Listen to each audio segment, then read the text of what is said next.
नमस्कार साथियों, स्वागत है आप सभी का आपके अपने यूट्यूब चैनल एक्सट्रीम एसएससी पर। आज हम इकोनॉमिक्स के एक नए टॉपिक आरबीआई को पढ़ेंगे और आरबीआई से संबंधित पीवाईक्यूज भी करेंगे। यह एग्ज़ाम्स का फेवरेट टॉपिक होता है, इसे हम छोड़ नहीं सकते हैं। तो शुरू करते हैं अपना लेक्चर। आरबीआई आरबीआई का full form reserve bank of India है। अब आरबीआई क्या है यह हम जानते हैं। आरबीआई जो है यह भारत का सेंट्रल बैंक है, यानी कि भारत का सेंट्रल बैंक आरबीआई। आरबीआई की स्थापना 1 अप्रैल 1935 को हुई थी। कब हुई थी? 1 अप्रैल 1935 को हुई थी। किस अधिनियम के तहत हुई थी? अधिनियम था आरबीआई एक्ट 1934 के द्वारा इसकी स्थापना हुई थी। यानी कि कहने का मतलब ये है कि इसकी स्थापना तो 1 अप्रैल 1935 को हुई थी, लेकिन जिस एक्ट के तहत हुआ था वह आरबीआई एक्ट 1934 था। आरबीआई की स्थापना हिल्टन यंग समिति की सिफारिश पर हुई थी। हिल्टन यंग समिति की सिफारिश पर हुई थी। शुरुआती जमा पूंजी 5 करोड़। 5 करोड़ के साथ आरबीआई की स्थापना हुई थी। राष्ट्रीयकरण आरबीआई का राष्ट्रीयकरण 1 जनवरी 1949 को हुआ था। इस आरबीआई के मुख्यालय की बात करें तो इसके स्थापना के समय अर्थात 1935 से 37 तक आरबीआई का मुख्यालय कलकत्ता में था, लेकिन 1937 के बाद आरबीआई का मुख्यालय मुंबई है और वर्तमान में भी मुंबई में ही है। नेक्स्ट, प्रतीक चिन्ह की बात करें तो आरबीआई के प्रतीक चिन्ह में बंगाल टाइगर प्लस ताड़ का पेड़ है। एक बार हम आप लोगों को इसका लोगो दिखा दे रहे हैं। ये है लोगो, देखिए इसके लोगो में यहाँ पर बंगाल टाइगर है और यहाँ पर ताड़ का पेड़ है। तो ये एग्ज़ाम्स में कई बार पूछा जाता है कि आरबीआई के लोगों में क्या क्या है, तो उसमें बंगाल टाइगर है और ताड़ का पेड़ है। इसकी प्रकृति, आरबीआई की प्रकृति संवैधानिक है। कहने का मतलब ये है कि अगर कहीं पर रहे कि आरबीआई की प्रकृति कैसी है, संवैधानिक या असंवैधानिक, तो आरबीआई की प्रकृति संवैधानिक है। इसकी चर्चा संविधान में हुई है, स्टैट्यूटरी बॉडी है। लेखा वर्ष, इसका लेखा वर्ष 1 अप्रैल से 31 मार्च तक है और 1 जुलाई से 31 जून तक है। कहने का मतलब है कि कई एग्ज़ाम्स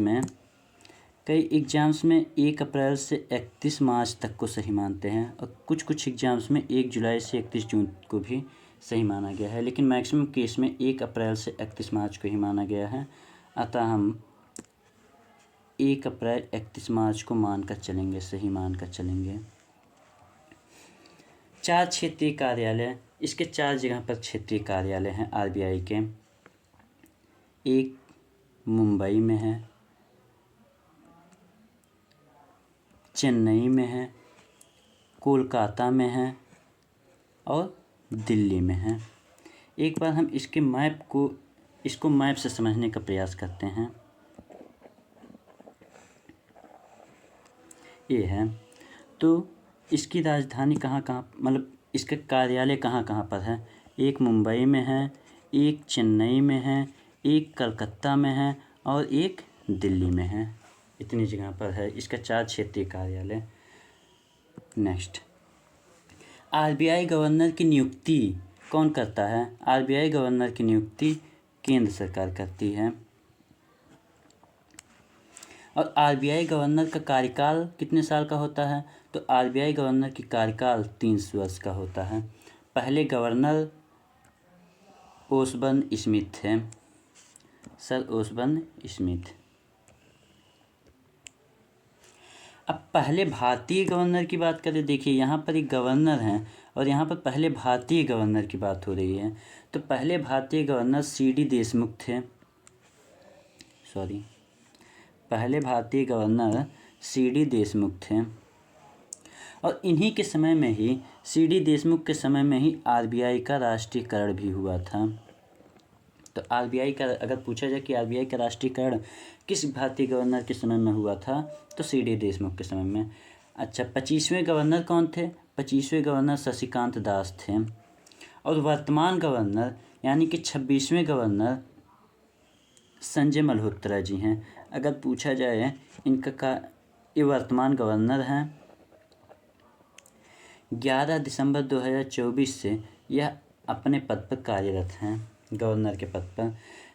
अगर पूछा जाए कि वर्तमान गवर्नर जो कि वर्तमान में गवर्नर हैं वो किस क्रम के गवर्नर हैं, तो वो 26वें क्रम के गवर्नर हैं। नेक्स्ट, आरबीआई गवर्नर के कार्यों का संचालन 21 सदस्यों वाले बोर्ड द्वारा होता है। 21 सदस्यों वाले बोर्ड द्वारा मतलब कि जो आरबीआई के कार्यों का संचालन होता है उसका जो बोर्ड बना है उसमें 21 सदस्य हैं, जिसमें ये देखिए,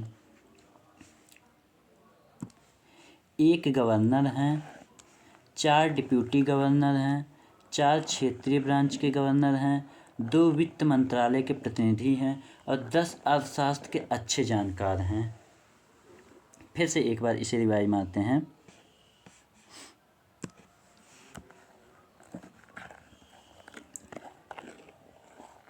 इसमें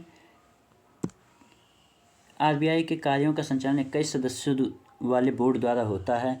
एक गवर्नर, 4 डिप्यूटी गवर्नर, 4 क्षेत्रीय ब्रांच के गवर्नर जो चारों बताए थे, मुंबई, चेन्नई, कोलकाता, दिल्ली, यहाँ के गवर्नर, और 2 वित्त मंत्रालय के प्रतिनिधि और 10 अर्थशास्त्र के अच्छे जानकार। नेक्स्ट, अब आरबीआई के कार्य देखते हैं। आरबीआई का कार्य में सबसे पहला है नई मुद्रा का निर्गमन, मतलब नई मुद्राओं का निर्गमन करेगा।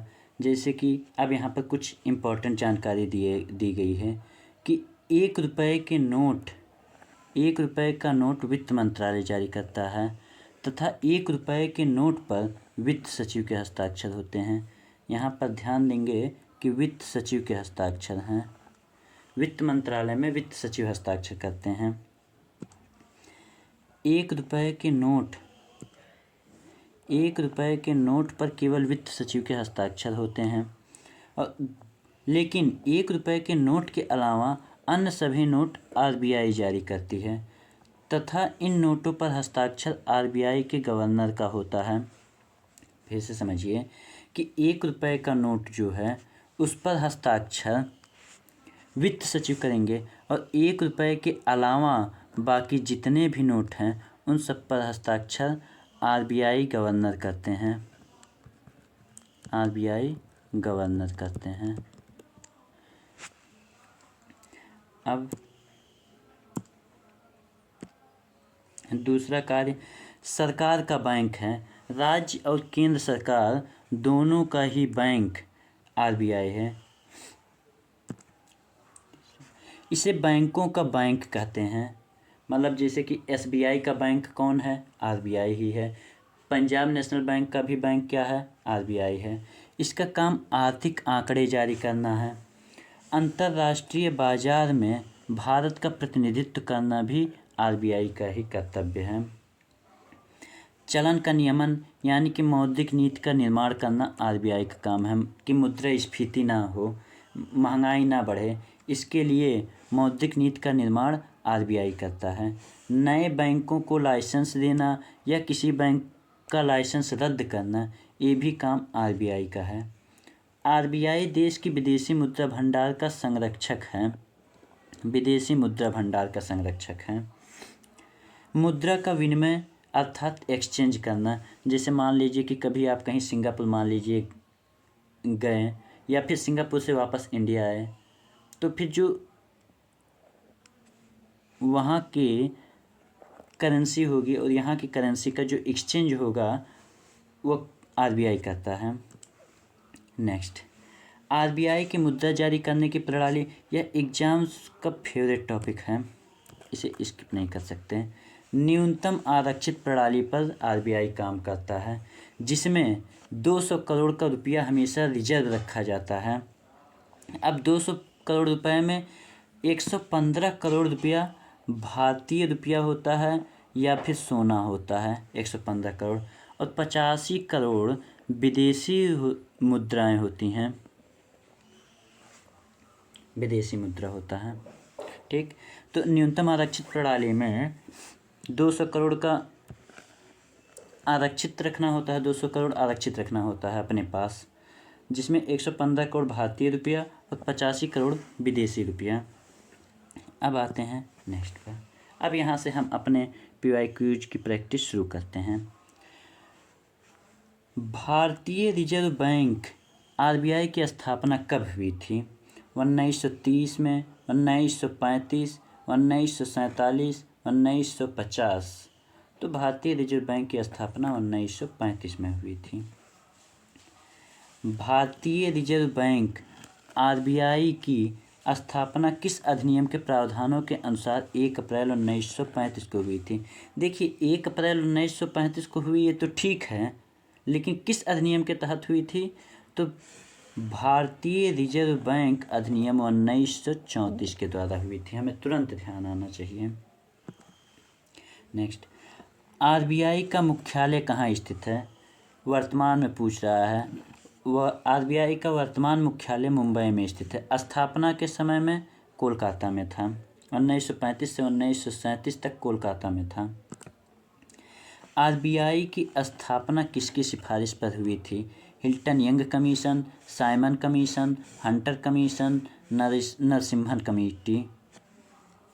तो RBI की स्थापना हिल्टन यंग समिति की सिफारिश पर हुआ था।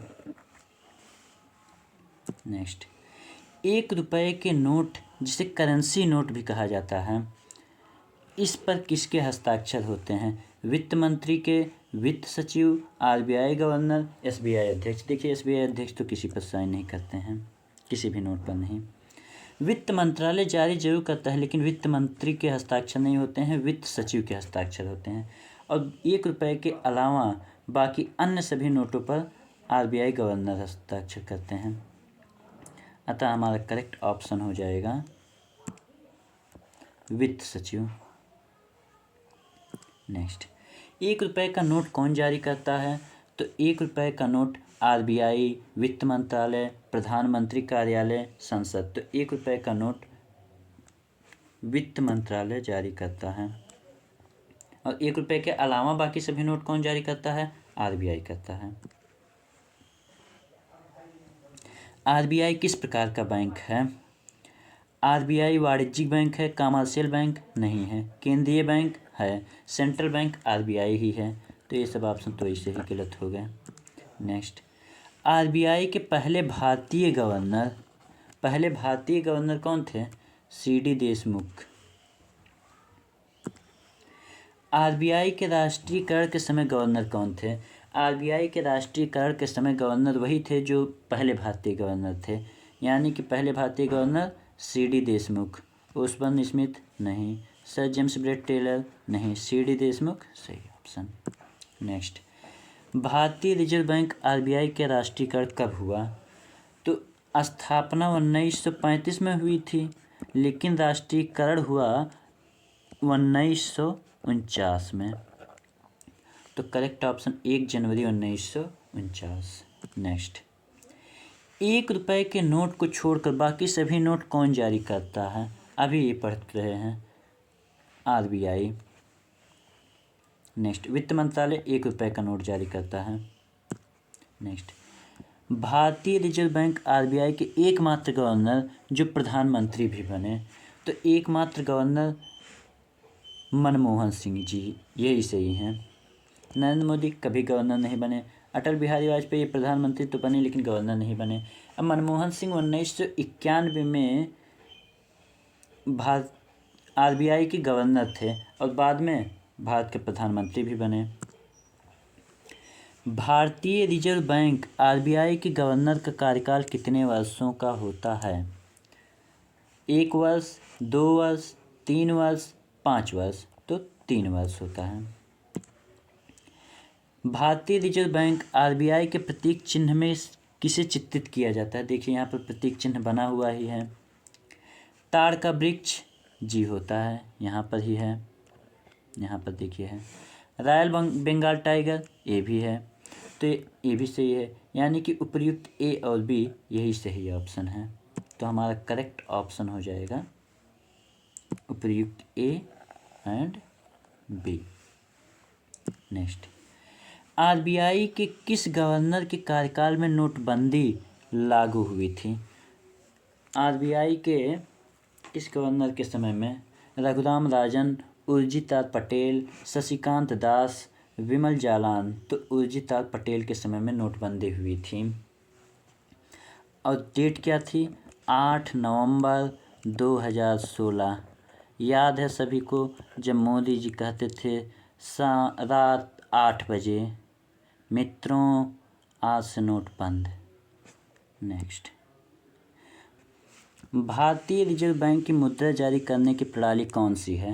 न्यूनतम आरक्षित प्रणाली, स्वर्ण मानक प्रणाली, चांदी मानक प्रणाली, बहुधातु प्रणाली। तो न्यूनतम आरक्षित प्रणाली।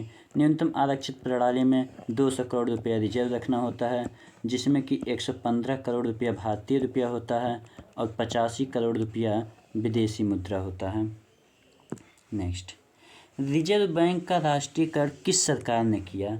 रिजर्व बैंक का राष्ट्रीयकरण जवाहरलाल नेहरू के सरकार में हुई, क्योंकि 1 जनवरी 1949 को इसका राष्ट्रीयकरण हुआ और उस समय अंतरिम सरकार जो चल रही थी उसके प्रधानमंत्री पंडित जवाहरलाल नेहरू थे।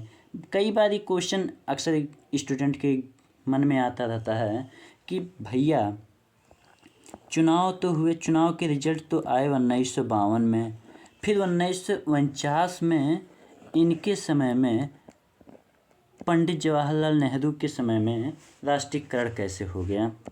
तो भाई राष्ट्रीयकरण इसीलिए हो गया क्योंकि उस समय अंतरिम सरकार का ही चलता था।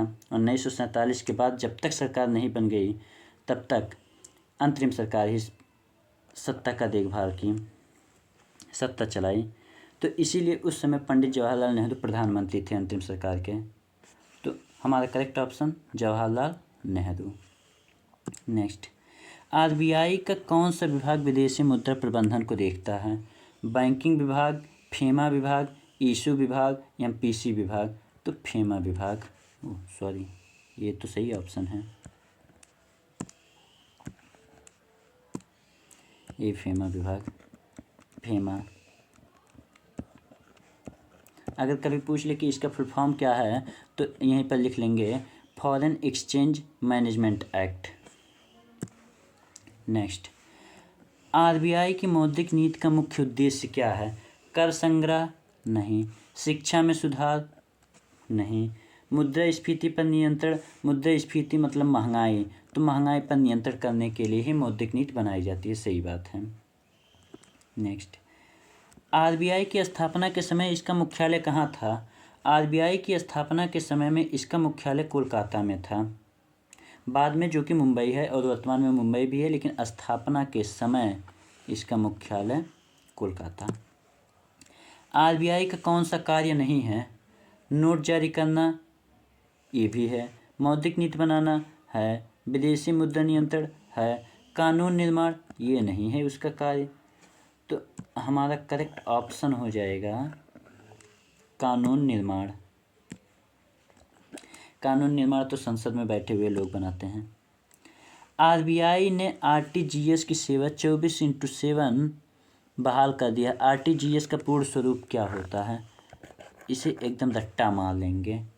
Rate time gross settlement? नहीं। Real time gross settlement? जी हाँ, यही है। Real total gross settlement? नहीं। जब ऑप्शन यही हो गया तो ये सब तो इसे गलत। नेक्स्ट, रुपए के चिन्ह का निर्माण किसने किया है? अजय त्यागी? नहीं। नरेंद्र कपानी? नहीं। संजीव बंसल? नहीं। उदय कुमार? उदय कुमार जो कि आईआईटी बॉम्बे के छात्र थे, इन्होंने ही रुपए के साइन को बनाए हैं। रुपए का साइन 2 लिपि से मिलकर बनाया गया है, एक देवनागरी